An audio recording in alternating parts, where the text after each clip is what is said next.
I said there's something strange. In Europe, conservative parties and far-right or right-wing parties generally operate on anti-immigrant sentiments. In our case, the conservative, that is, the AK party or the Nationalist Party, MHP, are doing the exact opposite.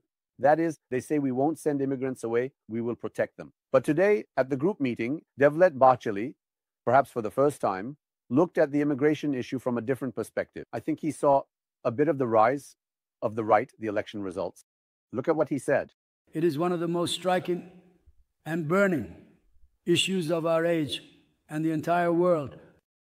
While no one was pondering over this increasingly severe issue, as a party, we brought to the agenda our transboundary migration study, which was meticulously prepared by a qualified commission, including our experts and academics. To the demographic future. Anyway, he says, Devlet Bahçeli now says, we will send them back. He says, we will not keep the migrants. He says they should return. Only Erdogan is left. The only one saying we are happy with 10 million migrants right now. All of Europe is currently shaken by this. But it's not just a matter of migrants. Deniz Yuras is a colleague of ours who closely follows elections, especially in France. He is currently on our broadcast. Deniz, if you want, let's go over it again. The echoes of these election results are still continuing. We said Europe is shifting to the right, but how serious is it? Yesterday, in fact, I tweeted something and it was much talked about. I said, collapse Europe. Important things are happening. Actually, I was referencing fall of Rome, but some understood it as, why should Europe collapse? I mean, of course, this is social media. What exactly is happening in Europe right now? Well, what you said is true. It could collapse because in 17 out of 27 countries, the far right increased their European Parliament votes. The most important countries here are Germany and France. Why are Germany and France important? Because they have the highest populations. They send the most representatives to the European Parliament. In other words, without France and Germany, there is no European Union. We can talk about four important powers here. The European Union, Russia, China, the USA. These elections were so important that Europe was shaken in such a significant way for the first time, or the French President Macron announced early election. If you like, we have a video to show how shocked the voters were, if my friends can provide it. Macron announces early elections, and meanwhile, watch the reactions of the parties. I'm curious about Poseidi's open consultation preference. No. And I will give you perhaps another option. These are the ones supporting Macron? These are the ones supporting Macron. The last time something like this happened was in 1997 during the Chirac era. Was it expected? Frankly, I was expecting it. I mean, such a result. But I didn't expect Macron to call for an early election because he has a strategy like this. Now, in France, elections are two-round legislative elections. The European Parliament is done in a single round. Because it's done in two rounds, there are far-right parties and their supporters, and there are opponents. In other words, Le Pen's party is not anyone's second or third choice. Voters in France are divided into two. Macron is trying to turn this into a sort of referendum, but a new poll was conducted yesterday. There, the far right is leading again, and the left parties have decided to unite. If you want, there's a press conference about it, very brief. If my colleagues could play the video.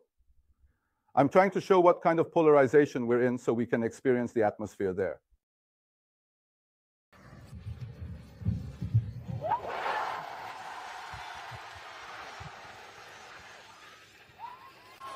So the days in France are currently passing in quite a significant atmosphere. The first round of elections will be held on June 30th, then it will go to a second round. Macron's strategy here is, okay, you received a significant vote in the European Parliament. You were elected as the first party. However, I will turn this into a referendum to gain a vote of confidence for myself again. It's important to understand Le Pen's party well here. Now, people label all right-wing parties in Europe as far right. The dynamics of each are very different from one another. For example, Melanie and Le Pen diverge. In fact, Le Pen expelled the far-right party elected in Germany from her group in the European Parliament. That's why there isn't just one Europe. In 17 out of 27 European countries, the far right has risen. But here, I would like to make a special note about Le Pen to better understand how far she has come.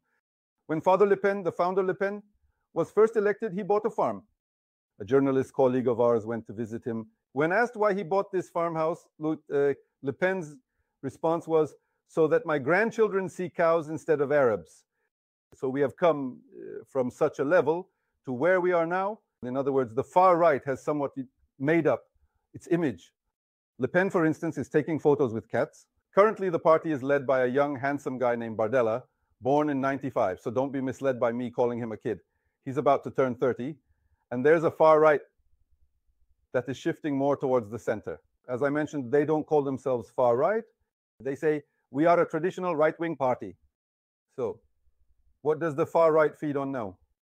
From the economy and also from cultural changes. Until now, there have been cultural changes in Europe.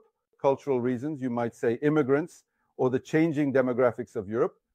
After COVID, especially with the addition of the Ukraine-Russia war, significant inflation, the rise in diesel prices, an atmosphere was created and economic conditions were added to this equation. Therefore, these two factors have fueled the rise of the far right in Europe in general. Now, we can also talk about cultural codes in this way. I'm not saying this is good or bad. For example, in recent years, the most common name given to babies in Berlin and London has been Muhammad. Let's say the local residents here, meaning the French and Germans, I'm generally talking about these two countries. They have concerns about a changing demographic structure, and this can automatically shift towards more populist parties. You can see this as multiculturalism. Some see it this way, but while others say no, our roots are changing. That's why we are now reactively voting for far-right parties, because they say we want to remain European. On the other hand, Dennis, for example, in Germany, I interrupted you, sorry. This is being discussed in Germany. There are absurd debates. Is this rise because of TikTok? And in Germany, for example, when you look at the voting ratio, there's a map. It's split in two down the middle, just like the Berlin Wall. The west side has shifted more to the right. The east side has remained more to the left, right? Correct. Now what's interesting in Germany is that the AfD party we mentioned, for the first time, 16-year-olds also voted in Germany. It's an extreme right party that cannot be compared to Le Pen's party. I mean, if we call it a neo-Nazi party, we probably wouldn't be wrong. Truly, it roams around those areas, as I just gave an example. It's shocking enough that a party expelled from the European Parliament group by Le Pen due to being so far right received 16%. But the main point to focus on is this. Among voters under 30, it has a graph rising towards 35 to 40%. In other words, it's the leading party among the youth. We need to understand this here. European youth are very angry. Farmers are very angry. We've already covered the farmer protests. We also touched on it in our documentary. There is another important element here. Under the name of a Green Deal, two countries made a decision for a green world by the European Union. By 2070, we will reduce gas emissions by this much, and so on. Therefore, the aid given to farmers for diesel has been significantly altered. We also need to see and understand the people going through tough economic times here. It's not about what's on TikTok or anything like that. For the first time, Europe has seen inflation rates of 5 to 6%. Gas bills that used to be 100 or 200 have now reached 400 to 500 euros. We still have friends living nearby there. They say they are struggling to make it to the end of the month. In other words, Europe is not experiencing good economic times. Yes. Dennis, thank you very much. Let's follow the developments together. Of course, it's worth noting this. There are the Olympics in France. Right before the Olympics, an election has come up suddenly, and they are rushing to the polls. We can say that Paris is experiencing a very interesting and hot summer. There were some incidents yesterday, but are these incidents really something to be exaggerated? Well, there's a group of about 300 people on the streets of Paris. They are there. Whether or not there is an incident once a week, so it's not really important. But let me say this as I conclude. Macron played poker in a serious way. Those who play poker know You go all in, you put all your chips on the table. It's either continue or finish. In a serious sense, the future of Europe will actually be voted on in France in the coming weeks. Let's see.